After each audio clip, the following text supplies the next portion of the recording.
साथ संगत जी, प्यार से कहना ध्यान लंकार जी। आज सिडनी में इस रूप में सभी सत्संग का आनंद ले रहे थे और यही संदेश कि कैसे अपने जीवन को और संवारा जाए, कैसे एक हर पल में पूरी तरह जिया जाए, एक परिस्थिति के ऊपर डिपेंडेंट होके नहीं, एक अपने जीवन को हर समय के लिए वो आनंद में, सुकून में, ये ब्लिस का एहसास करते हुए जिया जाए कि चाहे फिर कोई भी उतार चढ़ाव या निराशा खुशी ये जीवन में चल रही है, पर वो भक्त वाली अवस्था कि जिस तरह कोई पानी पे अगर तेल की बूंदें डालते हैं तो वो कैसे ऊपर ही तैरता है, तो वही बात कि जग में रह के जग से न्यारा जीवन भक्तों का होता है और हर कोई ऐसा जीवन जी सकता है। ये पोटेंशियल सभी में है कि हर समय अपनी रोल्स एंड रिस्पॉन्सिबिलिटीज, एक कर्तव्यों को निभाते हुए फिर भी इस मन में परमात्मा को ही प्राथमिकता दें, ये निराकार मन में हर समय के लिए बस जाए। तो ऐसा जीवन जो जीते हैं वो वाकई ही सबसे पहले तो एक आदर्श मनुष्य होते हैं। वो इस जीवन में सिर्फ ये शरीर ही मनुष्य का नहीं, पर एक जो मानवीय गुण, ये कैरेक्टर्स, ह्यूमन वैल्यूज, ये सब एक असली इंसान का जीवन कैसा होता है उसको खुद जीकर हर एक को सिखाते हैं कि जीवन कैसे जिया जाए। तो हर कोई जहाँ अपने जीवन में, ये कभी भी नहीं भक्तों ने समझाया कि एक परमात्मा से जुड़ना है तो दुनिया का त्याग करना होगा। भक्तों ने हमेशा ये बैलेंस बनाकर जी कर दिखाया कि गृहस्थ में रहकर जीते हुए ये भक्ति करनी है। एक मिल पाथ की जो बात होती है उसको अपनाना है। एक अपने जीवन में हर समय का सुकून एहसास ये लेना संभव हो जाता है सिर्फ परमात्मा से जुड़ के, वरना तो इंसान किसी भी तरह का सोच एक बना लेता है, एक विचारधारा बना लेता है और उसी में फिर कैसे उसी को सच्चाई मानकर उसी पे अपना पूरा जीवन कायम कर लेता है और फिर वो रिजिडिटी, वो इतना एक रूप ऐसा ले लेता है कि किसी ने कुछ समझाया भी अगर बेहतरी के लिए तो भी अपने ही ख्यालों में इतना खुद को श्रेष्ठ मान के, एक उत्तम मान के, फिर दूसरे की बात पे गौर तक नहीं करता इंसान। मन में अहंकार आ जाता है कि हमसे बेहतर किसी को क्या ही पता होगा, एक ये कौन आ गए हमें समझाने के लिए। तो ऐसा जीवन अगर जीते जाएंगे तो अपने आप का फिर हम उद्धार कैसे करेंगे, एक पतन की ओर ही जीवन जाएगा। ये हर एक ने अक्सर मान लिया होता है, ये मन कंपैरिजन जब करता है, ये तुलना करता है कि किसी और के जीवन में इतना कुछ है, हमारे जीवन में इतनी कमियां हैं, और वहीं वो दूसरा इंसान भी यही चीज़ कह रहा होगा कि इस व्यक्ति के जीवन में वो सब है जो मेरे में नहीं है। तो परमात्मा ने तो सबको पूरा दिया है, एक हर एक की बेहतरी के लिए जितना चाहिए, जो चाहिए वो एक भलाई के लिए दिया है, पर ये हमारी ही सोच, ये मेंटालिटी हमारी हमें फिर नेगेटिव थॉट्स की ओर ले जाती है, तुलना करने लग पड़ते हैं, एक मन में बेचैनी आ जाती है क्योंकि ये सुकून, ये संतुष्टि का भाव वही मन रख सकता है जो अंदर से एक मिक इस परमात्मा के साथ होके हर पल में कि परमात्मा ने भलाई ही करनी है, उस चीज़ को पूरा विश्वास उस पर करके मान लेता है। वरना तो एक हर एक पल में हम और बेचैनियाँ पाल लेंगे कि ये उपलब्धि हमें चाहिए थी, ये मिला नहीं, इस तरफ हम इतना सपना सजा के मेहनत कर रहे थे, पर परिणाम, ये रिजल्ट वो अचीव ही नहीं हो पाया। कैसे एक कहानी भी भगवान बुद्धा जी की एक सुनने में आती है कि कैसे एक इंसान उनके पास जाता है और कहता है कि मेरे घर में किसी की मौत हुई है, उनको वापस जीवित कर दीजिए। और आगे से बुद्धा जी कहते हैं कि एक ऐसे घर में आप जाइए, वहाँ पे कुछ वहाँ से खाने का सामान लेके आइए जिस घर में कभी भी किसी ने किसी के जाने का गम नहीं लिया, एक किसी घर में मौत नहीं हुई, वहाँ से कुछ लेकर आइए और फिर जब आप ले आएंगे तो हम आपके बच्चे को जीवित कर देंगे। और फिर वो हर घर में, पूरे गांव में घूम घूम के खाली हाथ वापस आके वही बात रखती है कि कैसे मैं अपने जीवन को एक नैरो माइंडेड दृष्टिकोण से ही देख रही थी कि ये दुख सिर्फ मेरा ही है, किसी और के हिस्से दुख नहीं आता, सभी ने खुशियाँ महसूस की हैं। और किस तरह आज हर घर में जाके मेरी आंखें खुली कि ये नज़रिया, ये मेरी नैरो माइंडेडनेस, ये बहुत ही लिमिटेड सोच थी और इसी वजह से एक लार्जर विजन नहीं देख पा रही थी। तो कैसे एक समझाने का कहानी से भाव यही कि हर किसी के हिस्से जो है वो हर एक पे डिपेंड करता है कि हमने उस परिस्थिति का क्या करना है। एक हर एक के पास एक जैसी चीज़ आई है अगर, तो जो समय जीवन का मिला है, ये श्वासें मिली हैं, इसको एक प्यार के साथ काटनी है, एक सहज हो के स्थिर मन के साथ रहना है, या फिर एक बेचैनी में ही जीवन काट देना है, एक नफरतों में, उलझनों में रहकर ही एक खुद के ऊपर और ऐसे बंधन बांध लेने हैं कि फिर खुल के सांस भी नहीं आ पाई। फिर तो एक दिल से दूसरे दिल तक ये रास्ता भी नहीं, एक खुद को दीवारों में इतना बांध लिया कि हर कोई फिर ऐसा दिखता है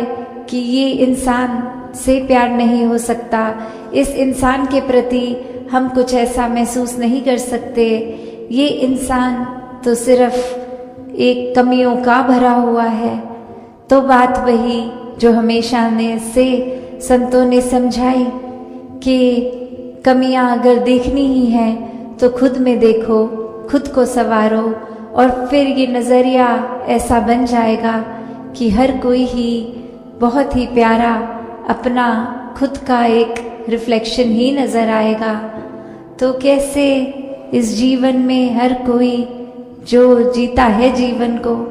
वो उसी भाव से कि ये एकत्व की जो आज बात हो रही है,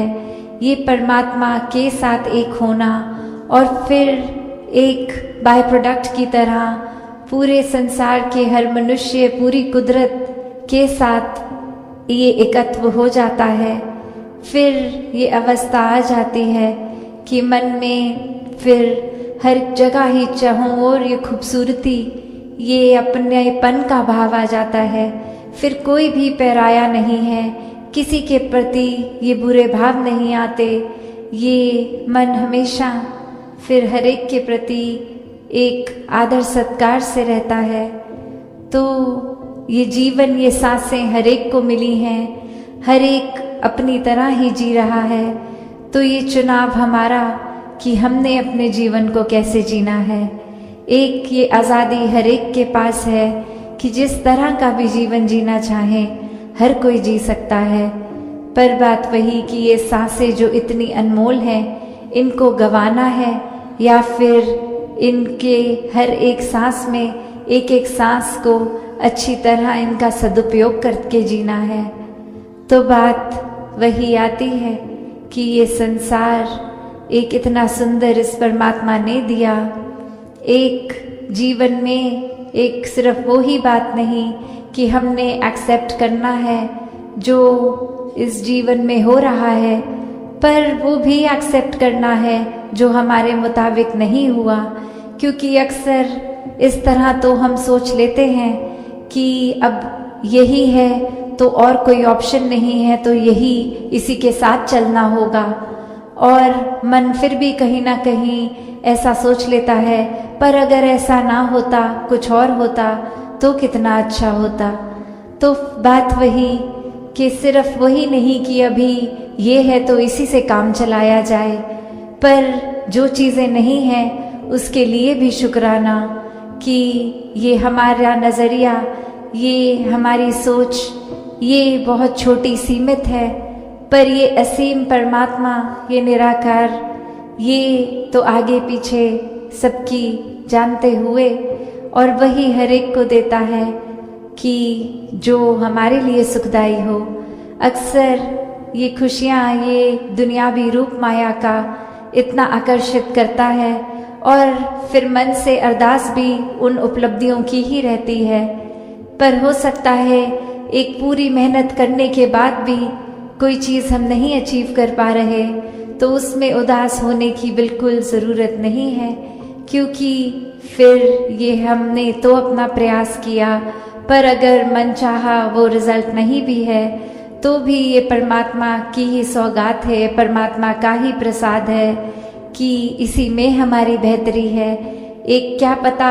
वो चीज़ जो चाह रहा था दिल, वो उपलब्धि मिल जाती, वो सामान, वो इंसान के साथ नाता जुड़ जाता,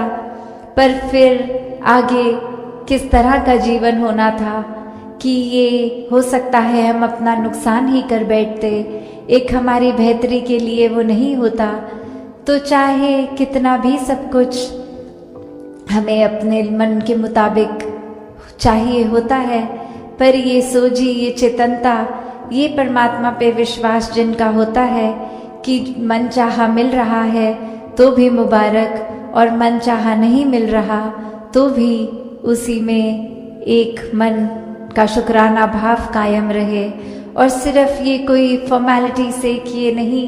कि बस बोलना ही है कि बड़ी कृपा हो रही है जीवन में, पर वाकई ही हर पल को कृपा मानना भी है। तो वही ये बात आ जाती है कि जब कुछ हमारे मुताबिक नहीं होता, उसमें हमें परमात्मा का ये कृपा नज़र आती ही नहीं है। फिर एक मन शिकायतें करता है, मन इस परमात्मा को कोसने तक लगता है कि सबकी सुनते हो, हमारी ही नहीं सुन रहे। पर बात वही कि हमारी बेहतरी हमसे पहले इस निराकार को पता है। तो जीवन में जहाँ हमने कुछ अगर करना है, उसको हासिल करने का प्रयास ये तो हमें ही करना है, पर वो मिले ना मिले उससे कोई मतलब नहीं है। वो तो बस एक हमारा काम है, उस तरफ करते रहें प्रयास, अपने जीवन को भी इसी तरह प्रयास करके बेहतर बनाते चले जाएं। पर फिर यही कि जो चीज़ चाहिए उस तक ना पहुंच पाए तो भी मन को छोटा नहीं करना, एक खुद के नज़र में नहीं गिरना, क्योंकि ये निराकार ने ये तन मन धन अगर बख्शा है तो इसका ख्याल भी रखना है। एक अपनी सोच को भी फिर बुझने नहीं देना, ये मन को एक उदासी में डूबने के लिए नहीं, मन को खुश रखने के लिए। और इसी तरह फिर मन में हम सेवा भाव भी रख पाएंगे जब एक तन दुरुस्त और मन दुरुस्त होगा, कि कैसे ये प्रदूषण, ये पोल्यूशन की जो हम बात करते हैं, ये अगर पानी में, हवा में और अन्य चीज़ों में हमें खराब लगती है तो ये मन का भी प्रदूषण उतना ही हानि देता है। क्योंकि ये संसार एक बहुत ही सुंदर, जहाँ ये बाहर की दुनिया के लिए हमारा कर्तव्य है कि इस धरती पे जब आए, ये जितनी सुंदर थी, जब हम इस धरती से जाएं, इससे भी ज़्यादा सुंदर छोड़ के जाएं। ये साफ सफाई की बात। और उसी तरह ये शरीर जो मिला है, ये मन मिला है, उसमें एक तकलीफ खुद को ना देते हुए एक बहुत ही सहज जीवन जीना भी फिर हमारे हाथ होता है। क्योंकि अक्सर एक कुछ ज़्यादा हम सोच लेते हैं एक चीज़ को कि ऐसा होगा वैसा होगा, तो ये ओवर थिंकिंग ही अक्सर हमारा सुकून छीन लेती है। तो कैसे जो जिस पल में जी लेता है कि ये अब इसी में पूरी तरह जीना है, ये पल परमात्मा ने दिया है, अगली श्वास हो ना हो तो इसी को पूर्णता से जिएं, इसी में परमात्मा को याद करें, एक मन में बसाएं, हर तरफ इस परमात्मा के दर्शन हर पल में करें, क्योंकि पता नहीं अगली सांस है भी कि नहीं है। और फिर वही बात कि हर समय अगर वाकई ही ये परमात्मा से प्यार है तो हम खुद प्यार बन जाएंगे, खुद ही प्यार हर एक तक पहुँचेगा भी वो। तो ऐसा ही प्यार वाला जीवन, ऐसा ही सत्कार, प्रीत, नम्रता, एक हर एक गुण जो एक इंसान को इंसान बनाता है, वो अगर हमें इंसानियत लानी है तो इस रूहान से जुड़ना होगा, वरना तो कुछ देर के लिए ये अच्छाई, ये दिखावा रूप रहेगा, पर अंदर से ये नेकी, ये नेक इंसान बनना तब तक संभव नहीं है जब तक हम इस पूर्ण परमात्मा के साथ नहीं जुड़े। और जब जुड़ाव हो जाता है तो हम खुद को स्वयं ही निखारते जाते हैं, क्योंकि मन में फिर ये इतना प्योर एंड पायस परमात्मा बैठ गया है, तो और कोई भी चीज़ जो साफ सुथरी नहीं है वो टिकती नहीं है। तो खुद को संवारना है तो इससे ही जुड़कर संभव होगा। तो एक वही मैसेज जो युगों युगों से संतों ने दिया कि ये एक ही कलाकार की पूरी सृष्टि, चाहे देखने में अलग अलग हैं सब, एक स्वभाव सबका अलग अलग, खाना पीना अलग अलग, फिर भी ये जो एक कॉमन थ्रेड है वो यही परमात्मा, ये सत्य, और जो ये नो वन बी वन का भी संदेश साथ ही, कि ये जो यात्रा है, जो एक को जानकर एक होने वाली बात, ये एकत्व की बात है, ये वननेस की बात है, कि कैसे ये जीवन में हर कोई जहाँ एक बैकग्राउंड चाहे जो भी हो, कहीं से भी आ रहे हों, पर ये जब परमात्मा जीवन में आ जाता है, ये ब्रह्म ज्ञान से इस परमात्मा को हर समय 24 घंटे अपने अंग संग देख के दिल में एहसास इसका कर सकते हैं, तो ये आत्मा और परमात्मा का मिलन, ये एकत्व हो जाता है। और इस एकत्व के बाद हर किसी से एक हो जाना संभव हो जाता है, बहुत ही स्वाभाविक हो जाता है, बहुत ही नेचुरली हर किसी के लिए मन में प्यार आ जाता है, आदर सत्कार आ जाता है, कोई दूसरा अपने से अलग लगता ही नहीं, सभी में एक ये ही परमात्मा दिखता है। तो ये ऊपरी रूप अलग अलग हो सकते हैं, जैसे अभी भी हम थिएटर में हैं जहाँ प्लेस को एक्ट करते होंगे, और कैसे उसमें चाहे कोई एक ऑस्ट्रेलियन पर्सन होगा, वो एक्टिंग कोई ब्रिटिश पर्सन की भी कर सकते हैं, वो और कोई रूप अपना धारण कर सकते हैं, पर ये जितनी देर के लिए वो एक्टिंग करनी है, उतनी देर के लिए चाहे वो अपने आप को वैसे प्रदर्शित कर भी लें किसी और की तरह, पर स्टेज से उतरते ही वो तो वही इंसान है, चाहे वो स्टेज पे चढ़ के भी किसी और नाम से थे, पर असल जीवन में तो कुछ और ही हैं। उसी तरह एक हम अपने जीवन में भी देखें तो चाहे ये रूप, रंग, आकार, पैदाइश, कहीं का भी बैकग्राउंड हमारा हो, ये हमारा हकीकत नहीं है, ये तो इस परमात्मा ने एक किरदार की तरह ये भेज दिया इस संसार में। तो असल क्या है हम, ये आत्मा तो शरीर नहीं है, और ये परमात्मा आत्मा का ही मिलन सच्चाई है, क्योंकि ये परमात्मा खुद सच्चाई है, यही सच है, यही समय के साथ नहीं बदलता, यही नहीं कटता, इसी का एक विस्तार सीमित नहीं है, ये समय के साथ नहीं बदलता। तो कैसे जब इस स्थिर के साथ मन जुड़ जाता है तो असल में हम जीते जी भी स्थिर हो जाते हैं, जीते जी इस ब्रह्म में लीन हो जाते हैं, और फिर इसी जीवन के दौरान इसके साथ हर समय जुड़ेंगे तो ये मोक्ष मुक्ति, ये सैल्वेशन की बात कि ये हकदार भी तभी बनेंगे जब हर पल जीते जी इसको मन में बसाएंगे। तो कैसे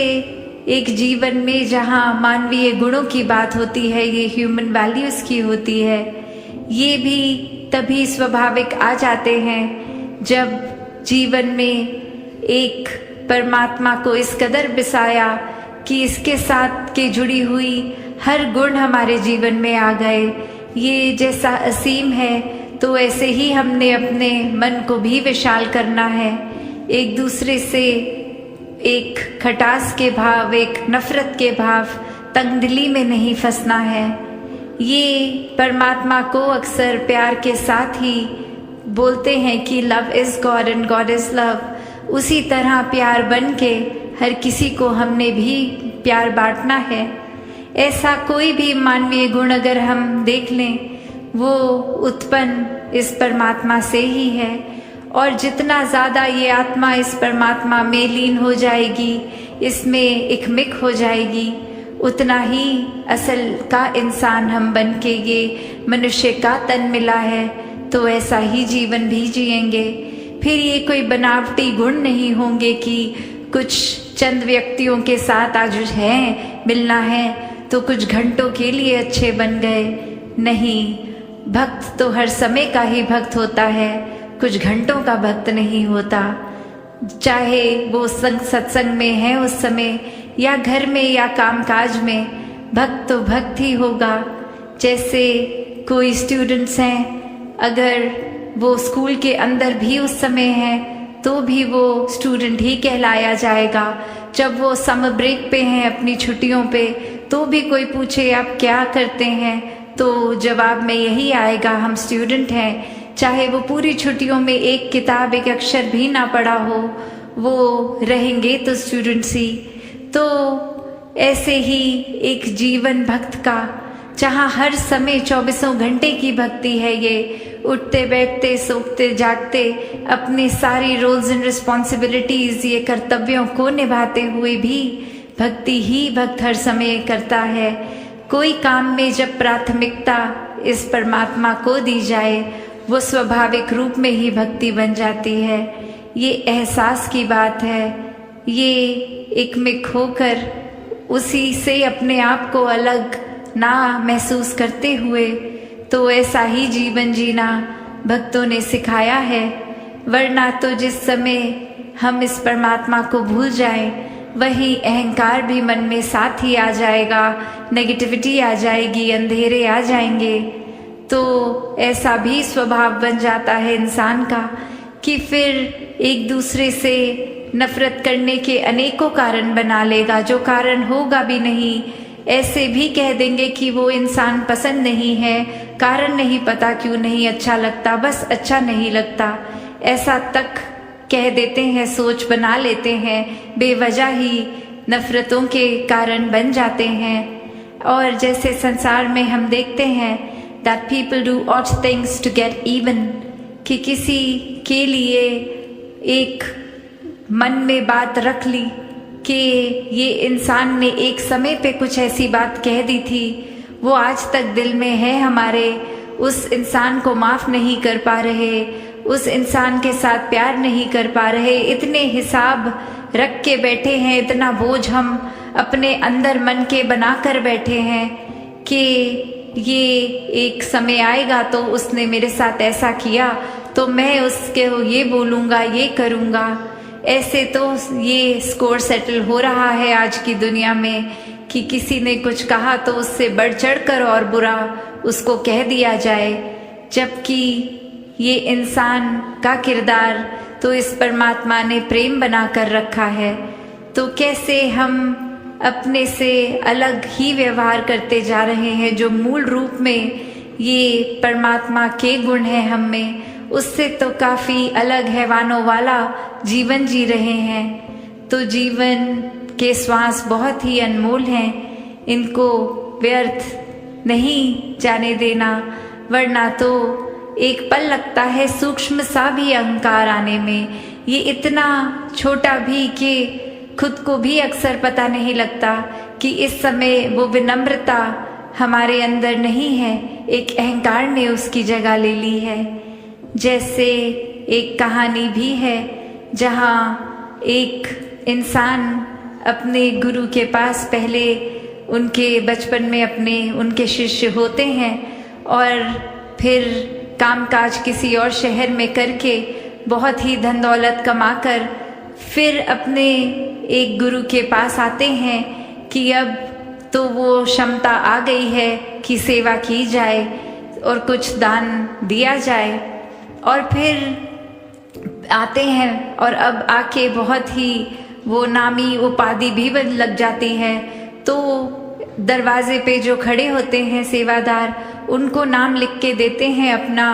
कि ये डॉक्टर, ये जो भी अपनी उपाधि लगाकर अपने नाम के साथ, और कहते हैं गुरुजी को दे दीजिए। वो जब ये नाम देखेंगे वो पहचान देंगे कि मैं ही हूँ और अंदर आने को कहेंगे।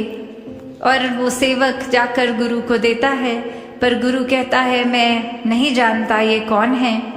और फिर यही बात कन्वे की जाती है। इस बार वो अपनी उपाधि हटा के सिर्फ नाम लिख कर देते हैं और अपने आप की ये गलती रियलाइज करके, और इस समय वो एंट्री मिल जाती है, गुरु आने देते हैं। और जब वो भेंट के लिए बहुत ये जो भी सामग्री लाए होते हैं वो रखते हैं, चाहे वो रखने के समय वो सामान से कोई भी आवाज़ नहीं आती, फिर भी गुरु ऐसा कहते हैं कि अगर रखना ही था, कुछ भेंट करना ही था तो बहुत आराम से रखते, इतना शोर क्यों मचा के रख रहे हो। और अब वो व्यक्ति सोच में कि मैंने तो कोई शोर ही नहीं किया, बहुत आराम से। तो गुरु समझाते हैं कि ये अहंकार के शोर की बात है, कि ये कोई आस्था मन में ऐसी नहीं लेके आए हो कि कुछ एक समर्पित भाव से कि परमात्मा की दी गई दात है और इसको सेवा में लगाना है, पर ये दिखाने के लिए कि यहाँ किसी के पास और इतनी धन दौलत नहीं जितनी मेरी, तो उस भाव से रख रहे थे। तो ये भाव का शोर है, तो भावों का शोर नहीं, आराम से विनम्रता से रखना चाहिए था। और ऐसा फिर ये सीख उस शिष्य को मिलती है और उतने में ये ही भाव आता है मन में कि ये जीवन तो एक, हम जिसको अहंकार में रच लेते हैं कि हमारे शरीर में इतना बल है, हमारी बुद्धि इतनी तेज है, हमारा जीवन तो ऐसा है जैसा और किसी का होगा ही नहीं। तो बात वही कि इस कर्ता को हम भूल रहे हैं कि ये परमात्मा ने ही सब कुछ दिया है। एक कस्टोडियन की तरह हमारे को ये कुछ साल मिले हैं शरीर की तरह लिए, और इसको सिर्फ सदुपयोग में ही लगाएं। अगर शरीर का बल है तो किसी को गिराने में नहीं, किसी को उठाने में वो बल का इस्तेमाल हो। एक अगर दिमाग भी तेज है तो चतुर चालाकियों में एक ना डलते हुए एक अपनी बुद्धि को भी सदुपयोग में लाएं। ये किस तरह से पूरे संसार का भला हो सकता है, ऐसे में लगाएं। ऐसे अनेकों पहलू जो भी हम देखें, हर एक के पीछे ये दातार ही है जो देने वाला है। बस मन को काबू हमने करना है, क्योंकि अक्सर चालाकी में हम ऐसा भी कर देते हैं कि हमारे अंदर अगर कोई नेगेटिव भाव आ रहे हैं, कोई चालाकियाँ आ रही हैं, तो भी तो परमात्मा ही ला रहा है वो ख्याल भी। तो बात वही कि यहाँ फिर हम समर्पित भाव ही नहीं रख रहे, यहाँ तो सिर्फ एक ऐसी ढाल बना के बैठे हैं कि हम कुछ भी गलत कर लें और नाम इस परमात्मा का लगा देंगे। तो बात वही कि जीवन में अपने हर किसी ने इस परमात्मा से जुड़ना तो है, पर सही कारण से, कोई लालच से नहीं, कोई इस वजह से नहीं कि परमात्मा से जुड़ेंगे तो उसके बदले जीवन संवर जाएगा, जीवन में उपलब्धियां आ जाएंगी, धन दौलत आ जाएगा, शरीर ठीक रहेगा। पर इसलिए जुड़ना है क्योंकि ये परमात्मा ही जुड़ने लायक है। बाकी सब माया संसार की क्षण भंगुर इसने आज नहीं तो कल रूप बदलना है, चले जाना है। सिर्फ परमात्मा ही कायम दायम टिकने वाला। तो ऐसा ही एक ठहराव वाला जीवन, सहज जीवन हर कोई जीता जाए, ये भक्ति को हर कोई करता जाए। सेवा सुमिरन सत्संग पे भी जो एक जोर डाला जाता है भक्ति में, तो वो इसलिए कि ये मन का नाता इस निराकार से और पक्का होगा जब संतों के साथ उठे बैठेंगे, एक उनसे हर पल सीख सकेंगे। ये सुमिरन मन का अपने मन से इस दातार तक, और ये आस्था को विश्वास में और ज़्यादा पक्का करेगा। एक सेवा भी करते समय एहसास बना रहेगा कि हम करने वाले नहीं हैं, और कैसे पूरे संसार में बिना भेदभाव फिर हर किसी के कल्याण के लिए ये दिल लगा रहेगा, ये नियत रहेगी। तो हर कोई जहाँ अपने जीवन को भक्तिमय जीवन हर समय के लिए बना सकता है, बस इतना ही करना है कि मन को परमात्मा से हर समय के लिए जोड़े, और वाक्य में ही भक्त की सिर्फ उपाधि ना रहे, एक वाक्य ही भक्त बन के जीवन जिए। सत्संगत जी, धन निरंकार जी।